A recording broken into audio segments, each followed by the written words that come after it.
Hello, ho, ho. Papa Dog and I are making a video.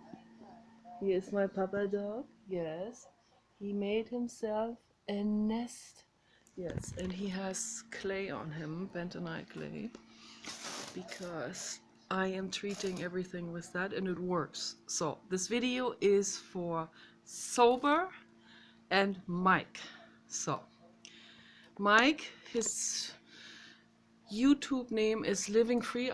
My husband told me that he changed his name. He might have changed his name. So, but anyway, I make this video for you guys because my husband and I and my dog Dave, we care about Sober and you and Marlo. So we care about all three of you very, very, very, very, very much. I already cried crocodile tears many, many, many, many times for many, many, many days following your story and the things that happened and problems and illnesses and stuff like this. And so we followed this, and it is so heartbreaking, all of this. It's so heartbreaking that you guys broke up, and it is so unnecessary. I think it's so unnecessary. It should not be happening. It shouldn't. She should not have left you, and you should listen to her. She's a deeply, deeply caring and advanced angel soul. You should listen to her. Okay? She knows what she's talking about. Okay, she is an animal rights person. She knows what she's talking about. She's highly ethical. Just because you hear the word animal rights, like when I found you on Facebook and you looked up my channel, you said, "Are you an animal rights activist?" Like, oh no, that dismisses everything. Like, you're an animal rights activist? Oh. I better stay away from her. No, that's not how it works, okay? Animal rights activists, they are being bashed, they are being slandered, they get a lot of hate from the world. And guess why that is? Because the majority of people are very selfish and self-serving, and particularly the Machiavellian politicians and corporate CEOs in the world, they like to elbow themselves into those positions. They put themselves into the media. They put themselves into positions of corporations where they help them manipulate the public, like Richard Berman, for example, and many others. Richard Berman is like the epitome of a market psychologist. The epitome of it. It's like that is everything you don't want to do with your master's degree in psychology. Yeah. That's like a red bar across, but that's what he's doing. And he is working hard on making PETA, People for the Ethical Treatment of Animals, look bad to the public. Why is he doing this? Because he's getting paid a lot of money to do it. Okay, so now I've had to explain this to many of my friends. I know that a lot of people don't know it. It doesn't mean that I am berating you guys or trying to be a smart ass or anything. I'm just giving you some real factual information on this, and you better take this very seriously and research this for yourself. Research who is Richard Berman, okay? Research that guy. You will see. It's a Machiavellian psychopath. And I have my strawberry vegan smoothie here. It's delicious. I made this with filtered water, oatmeal, like 1 large cup of oatmeal, just dried oats, I put about 2 cups of frozen strawberries in it and 3 bananas, and that's it. And just like about half a teaspoon of red sea algae, which is very beneficial for our health. It kind of matches my clothes and all of this. It's a fantastic color. Here, I'll show you. I don't know. Can you see the color? This is an amazing color. I love that. I'm an artist and I love pastels. As you can see here, this is almost the color. These like this strawberry shake, and also in here. So yeah, I try to make the world better. I try to give information. I try to educate people, with love. I'm offering love to the world. And I try to do it as loving as I can. And I'm a little annoyed sometimes about what I see, people very, very quickly believing the propaganda about things. That's why I always say, you guys, it's your responsibility to do research. Very, very important. So, and one thing is for sure, Marlo is an angel soul and an amazing woman, and puts tears into my eyes. And she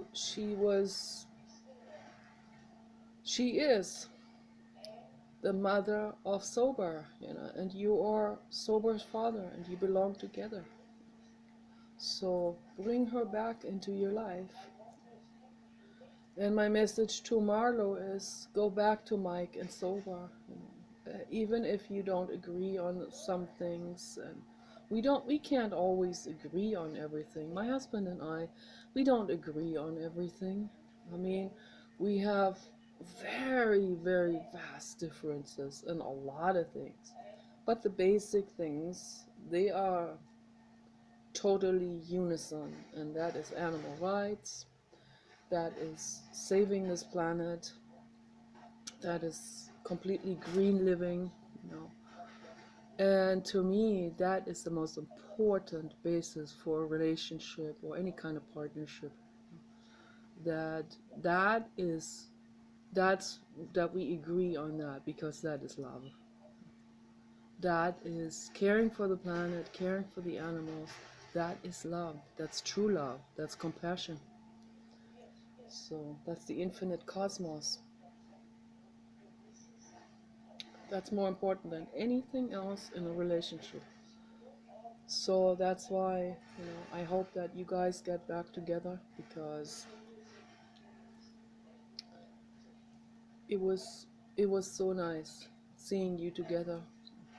You were happy. And so what I want to tell you, and I don't put shame into anything, I know we all got issues. I got my issues.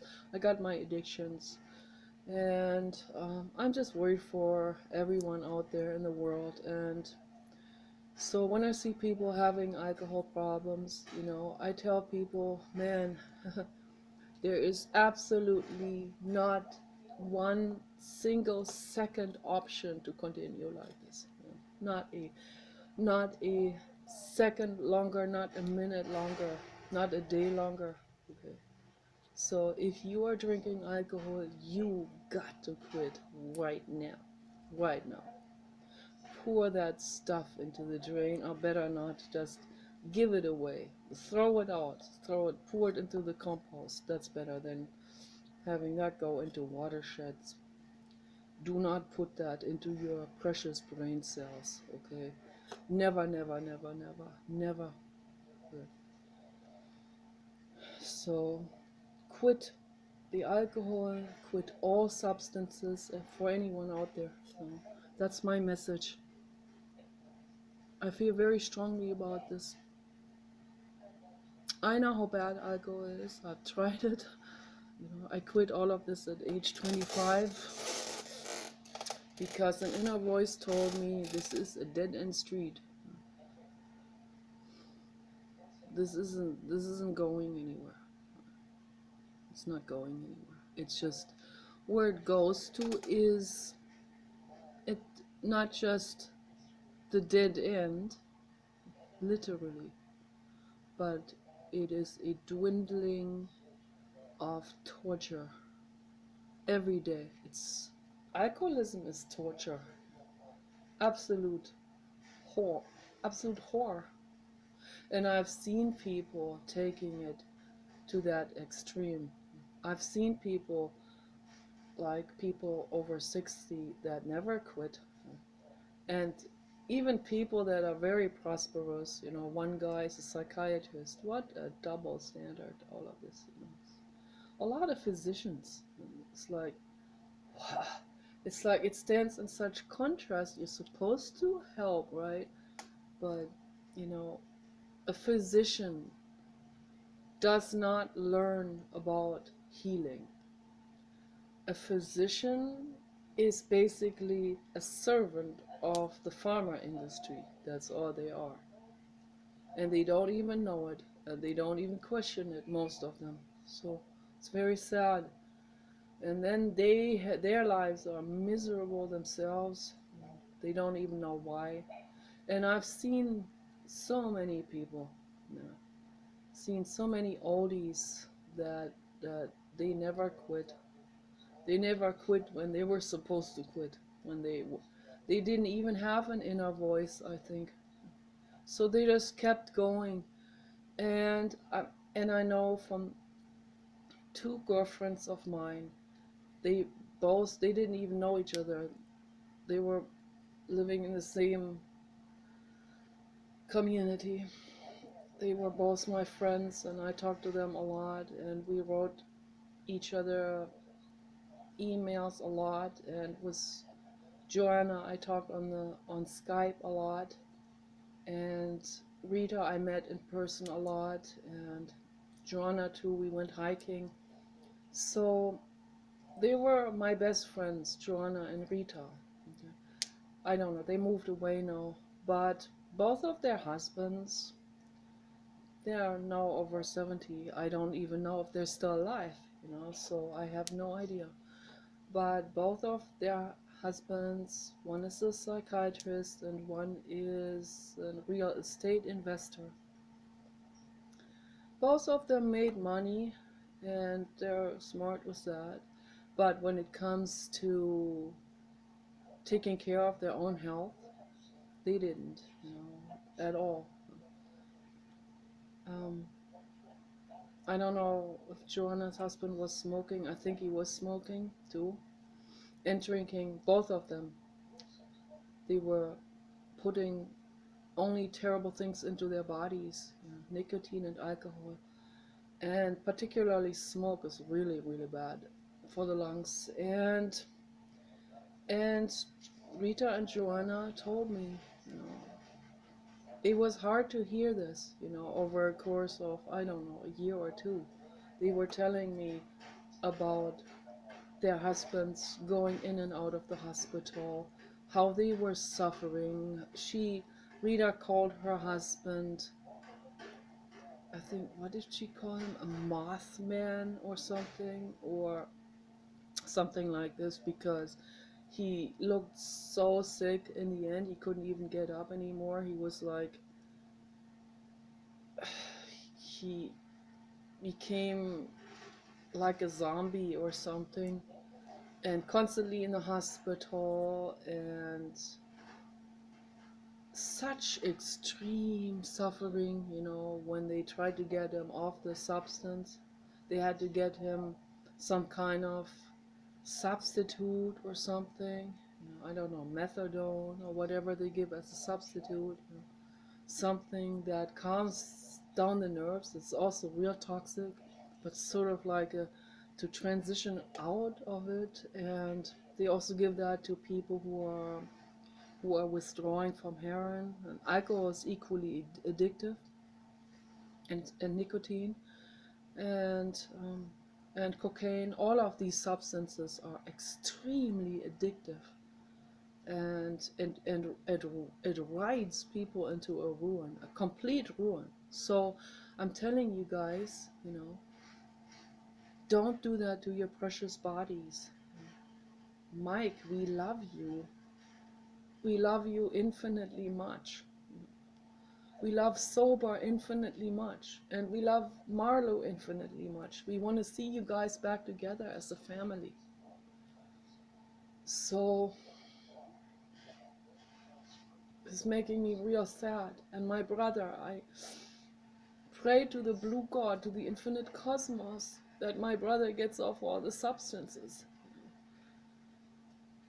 The only thing I can do for the world is really I can offer you the love. You know, if you don't take it, there's nothing I can do about it if you're not willing to take that.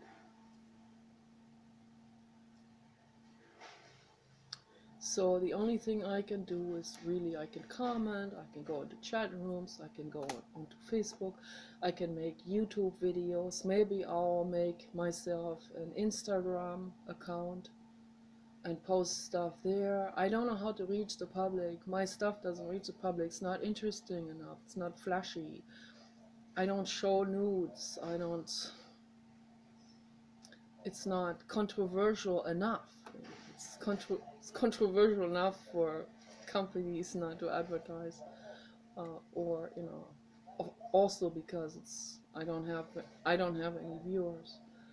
But even if I did have viewers, they wouldn't advertise because my stuff's too weird or different or controversial and stirs up, I don't know, it turns people against their company or whatever, you know. So that's all they're worried about. They're only worried about that. They're not worried about innovation and moving things into a better direction. So most companies are not. They're very coward. Yeah, I see that also in the perfume industry, you know. Once one perfume is popular, like La Vie Est Belle, that is the only way I can say this sentence. La vie est belle. I can only say it in French. I cannot say it in German. I cannot say it in English because if I said that in German, das Leben ist gut. That feels so icky. Or in English, life is good. It feels, to me, it doesn't feel as icky as in German, but it feels, life is good. It sounds like a joke. That's what it sounds, sarcastic. But in French, by Lancôme, La vie est belle. It sounds good, doesn't it? It sounds smooth, like water. La vie est belle.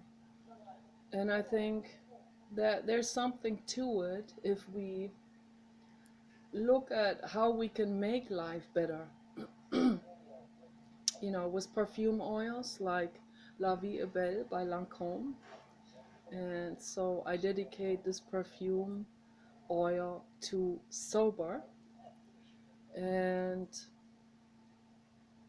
that perfume oil is full of love and playfulness, happiness and health. And so that is what I wish for Sober and for all of you sweethearts.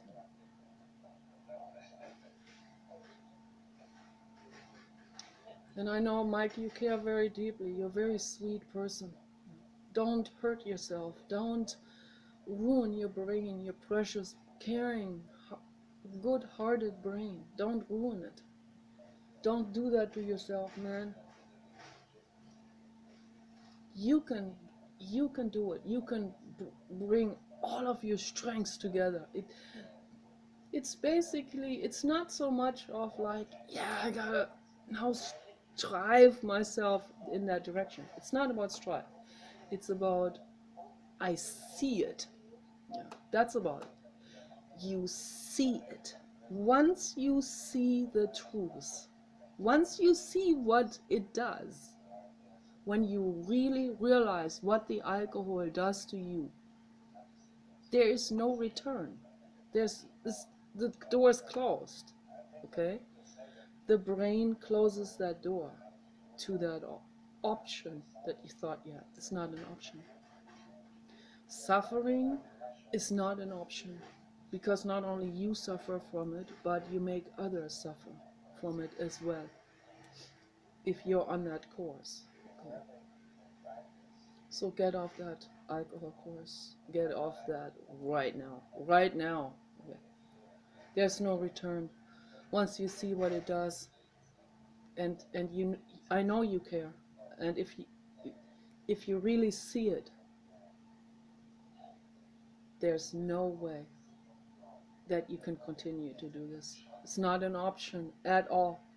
It doesn't matter if someone brings you a bottle of wine, or you win a 6-pack of champagne or whatever. You have to give that away to someone else. That's the truth about alcohol. That's a fact. Not even a teaspoon of alcohol is good. Not a drop. That's why I always said to Dr. Richard Scholl's, because I wonder, I love Dr. Richard Scholl's, but he uses tinctures with alcohol, and people have criticized him for this. And he said, oh, well, it's just as much as in a ripe banana. No, we shouldn't put any alcohol into us. If you eat a ripe banana, that little bit, it's much less than a drop of that grain alcohol in an herbal tincture. So that's why I stay away from herbal tinctures. When I buy herbal stuff, I buy it either in bulk, dried herbs to make tea with, or to add to a smoothie, or I get it in capsule form or in tablet form. Never in an alcoholic solution. Never. I don't buy perfumes with alcohol anymore. I completely stay away from that stuff. Stay away from any alcohol, isopropyl alcohol, rubbing alcohol, any type of alcohol, I stay away from. There are probably some sugar alcohols that are naturally in plants or something. That's not what I'm talking about. Okay. I'm talking about any kind of substance that is human-made, where they added alcohol of some sort. Okay. Stay away from it, people. Stay away. Not even a drop is okay for the body. Not a drop. And this has been scientifically established now in recent years, against the odds, the enormous odds of the alcohol industry that has their fingers in with all kinds of things, propaganda, and even science, and even so-called scientific studies, that often have the corporate agenda's fingers in it, and twisting it and tweaking it to make it look like it's something else other than it actually is. How many times has this happened now, where the corporations actually, if they don't have both feet in the door in, I don't know, like Stanford or the Salk Institute, experiments and tests and test outcomes, they might even create their own. They might create their own pseudo-scientific tests and publish this and publicize this and bribe people. People will take bribes in order to publicize it and so on. It's like a corruption ring, that is happening worldwide. That's why we need to pay attention to this. It's very important. We have to pay attention to this, and this is not about conspiracy theories. The conspiracy theories that are out there, they're like the opposite. They're the opposite of truth. They're put out there by the corporate agenda. They use they use the gullibility of Christians. They mix that into the big pot of religious beliefs and all of this. They mix all of this together. They make it as confusing as it can possibly get, and terrifying and weird and whatever. And people will believe this. So it's like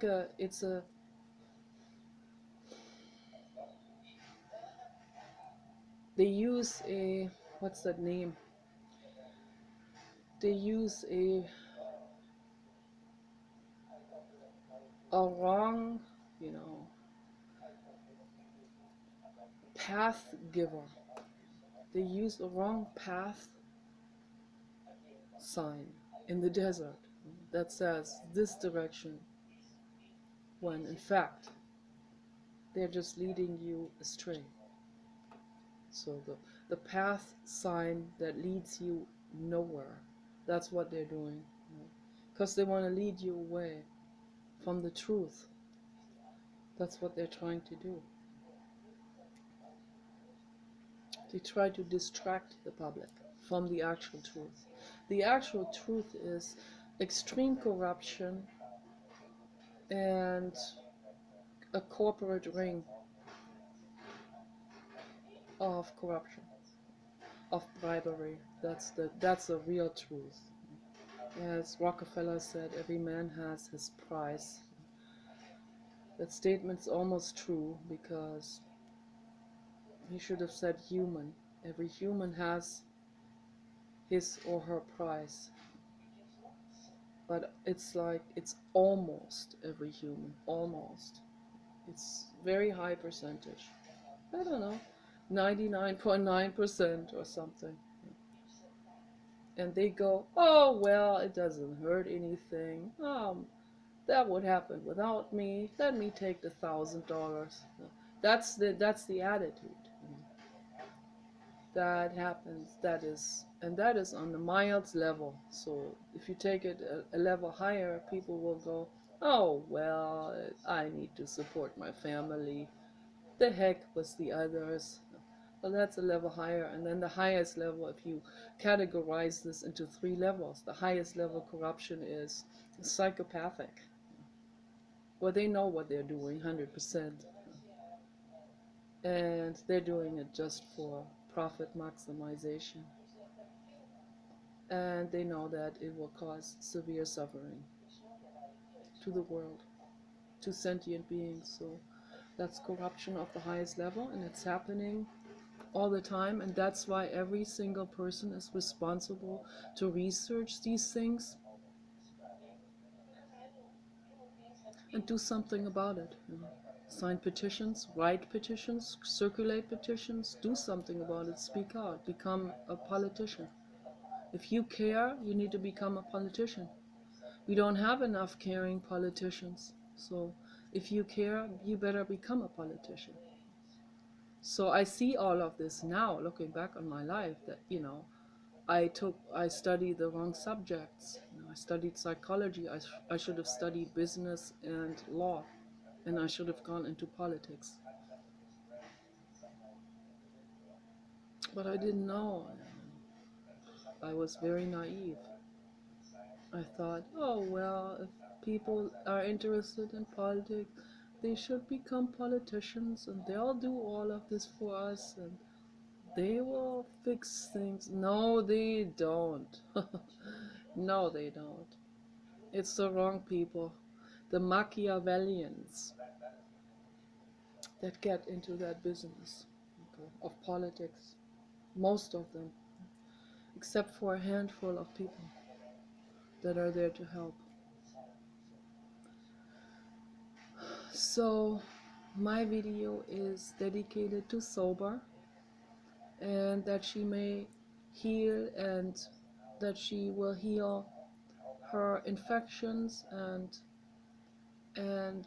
the injured leg, and any kind of psychological problems and suffering and grief over Marlo leaving. So Marlo, come back. and Mike never kill a mouse again. Okay. Don't do it. There are other ways to deal with this, you know. You drive somewhere where you can actually buy a live mouse trap, you know, that's what my husband does. He uses live traps, so we have them in different sizes, and he has driven the animal for several miles already, many times. He has given a ride to many rats and driven with them way out there, like a couple of miles away from our house, and let them out there where there's a stream, some kind of water stream, some kind of river, where they can get water and where it's natural and wild. And released many different types of animals, including a kangaroo rat that was pregnant. So that was all traumatic, but it's always better to live trap them and listen to Marlo, listen to what she says, to listen to her solutions. Okay, don't be so fast with quick reactions and quick measures. So think about this very good, what you're doing. And the most important thing is you have to put the alcohol right now. I'm not being authoritarian. I am saying this with love and deepest caring. Okay, so you guys take care.